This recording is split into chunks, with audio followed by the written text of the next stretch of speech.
Oh, we are not Coffee with Jen and Sharon. I forgot to change that. Hold on one second.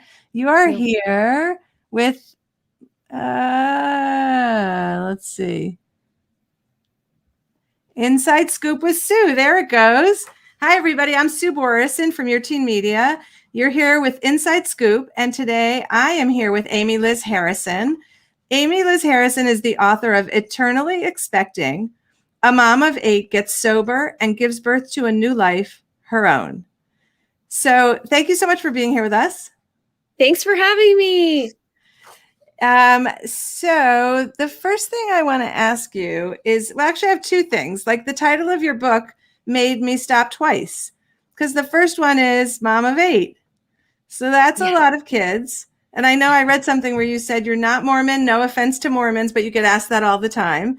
So big families are a little unusual right now. And I have 5 kids and I can never remember how old they are. So how old are your kids? Okay. This is such a great question because it will test my brain. 3, 6, 7, and 8. So that's kind of our second set. And our first set is 15, 17, 18, and almost 20. Okay, so that's a lot of kids in a short amount of time, and I'm impressed because I can't get 5 out. I have to think their birth date, and I might not be right on that, and then I have to go from there. Okay, Can relate. yeah. So the next thing in your title is that you are a mom who got sober. So that's what we're here to talk about. You're 10 years in recovery, and if you don't mind sharing with us, what was your drug of choice when you had a problem? Yes. Alcohol. Okay, and at what point did you? So it's so much a part of our culture, alcohol in general, but moms and wine, like every joke, every meme, somehow it's become, just kind of fun. But yours didn't end fun. So when did you realize that you had a problem? Well, I definitely got sucked into the idea of the mommy wine culture. That was something that was attractive to me because I felt like I was going to gain some friendships, that there were going to be some bonds built that really fostered closeness. And I wanted to get to know my neighbors. And so every day we were out in the cul-de-sac and kids would be riding bikes and we'd be opening up some wine.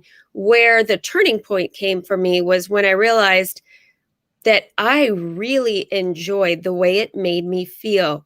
And so then it became a secret. I'd rush inside the house, I'd grab some vodka or something else to kind of supplement the wine intake out in the cul-de-sac because I didn't want anybody to know how much I was really consuming.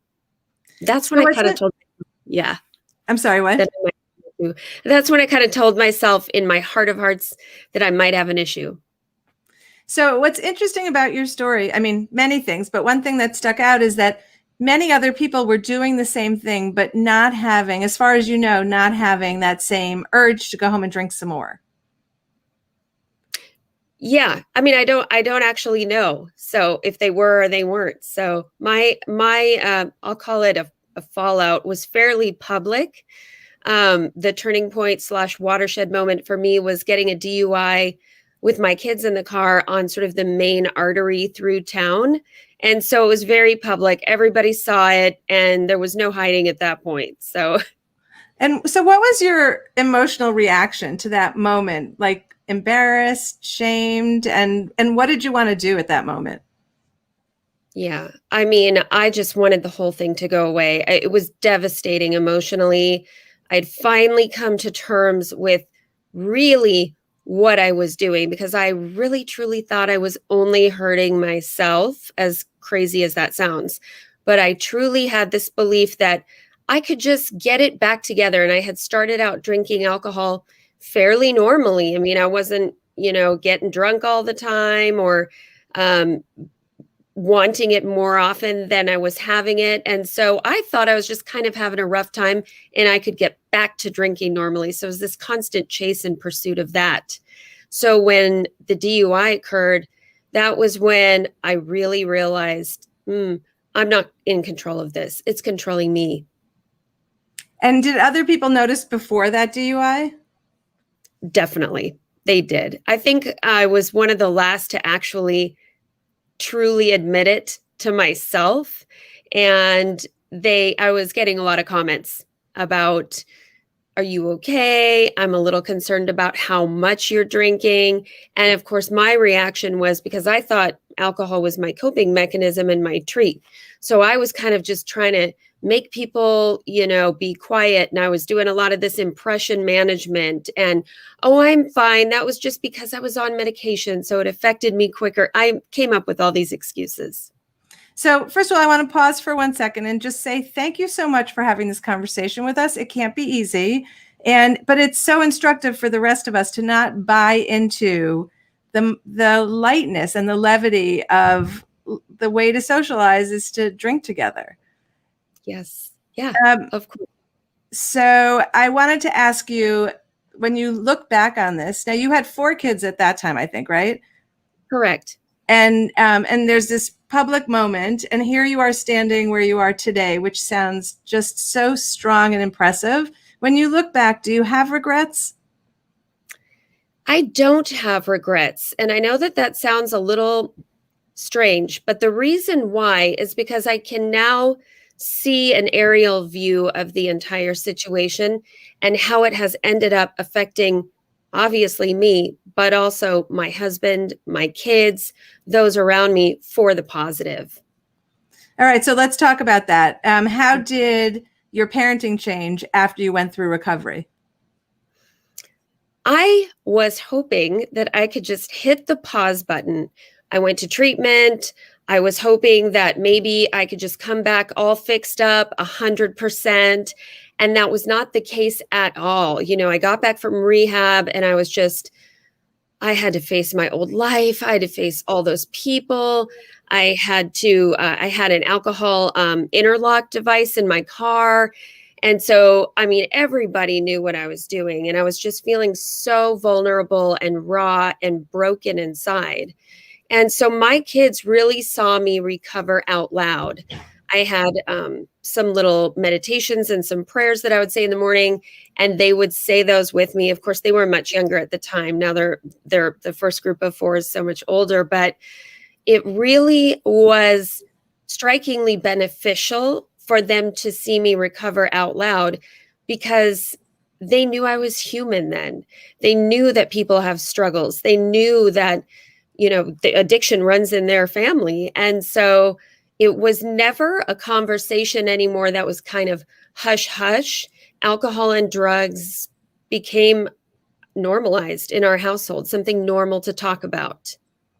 Do you think that made everything more open? Because once you open the door and secrecy isn't valued, do you think that made it more public, your conversations more open? 100%. Absolutely. It's been the catalyst for incredible touch points for my teens and me and my husband. But truly the entire concept of recovery has been something that we've really adopted. And not to say that kids don't experiment, kids, aren't going to have a problem, but if I keep my lines of communication open with my kids, I feel like I'm doing pretty well. I can share exactly what I felt like, sitting in that jail cell and how broken I was and how scared I was that I would never have a life waiting for me on the other side of that door to the jail cell. And so we're able to talk openly about that stuff and I don't have to hide it. So it's really freeing for me as well. So actually, one of the things that we hear a lot about building resilience is showing our kids our vulnerability. So when you look at your teenagers, do you see them as having stronger resilience than you think they might otherwise have? Yes, I definitely see that. And not to say that, my kids are perfect. Everything is wonderful. It's so not. We're so normal. But it's created in them the spirit of positivity of like, oh, I really do see now how things that we think are liabilities can become assets with work, with dedication, and with openness and willingness to try new ideas and tools. That's great. Anyone listening, if you have any questions for Amy Liz, put them in the comments. And so I want to know, for you and for your kids, particularly your kids, was there ever any social fallout? I was really afraid of that. I was like thinking that was going to be a big, big thing. And it really wasn't. And I think mostly that was because people were kind of uncomfortable talking about it. And so everybody just kind of let me do my own thing. But my entire life had to change. We ended up moving out of that neighborhood. I sort of adopted all new playgrounds and playmates, if you will. So I built my life around 12-step fellowship. And I'm not saying that's the only way to get sober. There are tons of ways. But for me, that's what worked. And really just hanging out with sober friends and watching how they did their life and how they parented and how they got through tough times. And yeah, it's been the biggest blessing in my life, as odd as that sounds. Did you move because of this, or there were other reasons to move? There were other reasons. We just kind of needed to simplify our life. We were doing a big old carpool situation at the time that was taking a lot of time out of the day. And this way kind of killed a lot of birds with one stone, if you will, and made our life a little bit easier logistically. And then, like, you got a fresh start. Correct. Yeah. That's great. Okay, so here's my last question for you, and this is a little bit of a tough one. You even said, like, you cannot believe all the good that came out of this. So when people are listening now, I always have this feeling like it doesn't look so bad. Like maybe a few years of like really enjoying whatever your vice is, and then when I'm ready, I'll get it together. So how do you have your story be a warning for other moms? I would say that for me, I don't want anybody to be focused on, oh, you got makeup on and whatever. No, I was the person walking down the street in the bathrobe, wondering if it was 6 a.m. or 6 p.m. And really, truly, because I was so terrified to give up my current coping mechanism, which was drinking, I really didn't even entertain the fact that possibly a sober life was going to be wonderful. In fact, blow way past wonderful and be beyond what I ever thought. Now, that doesn't mean my life is perfect and there's no issues. It means I have the skills now and the tools to cope with life on life's terms and to accept the things that I can't change. I think if somebody might have told me that a little bit earlier, I probably wouldn't have believed them. But it ended up that the unfolding of my story happened, that I got a chance to get sober, and I feel lucky for that. I think it's particularly poignant to be sharing with women who are drinking now and maybe wondering, like, am I doing this too frequently? And look what happened to Amy Liz, and I can gain my life back. So you talked about masking that it was like your Band-Aid to what wasn't working in your life, the alcohol. So like, first of all, can you tell us what that is? And second of all, did that go away when you stopped drinking, or do you just have different mechanisms to deal with it? Yeah, life is relentless, right? It just keeps coming at us with new challenges. And so now I just have a far greater skill set. I mean, for me, originally, I loved to drink because it changed the way I felt, right? And so for me, I got a chance to escape the stressors of having young children at home.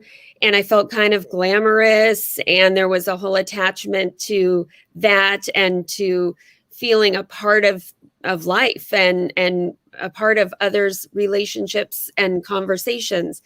And then the big difference is now, this might sound like silly things, but I can concentrate on a conversation. I can generally remember what I said, although I'm starting to lose a little memory.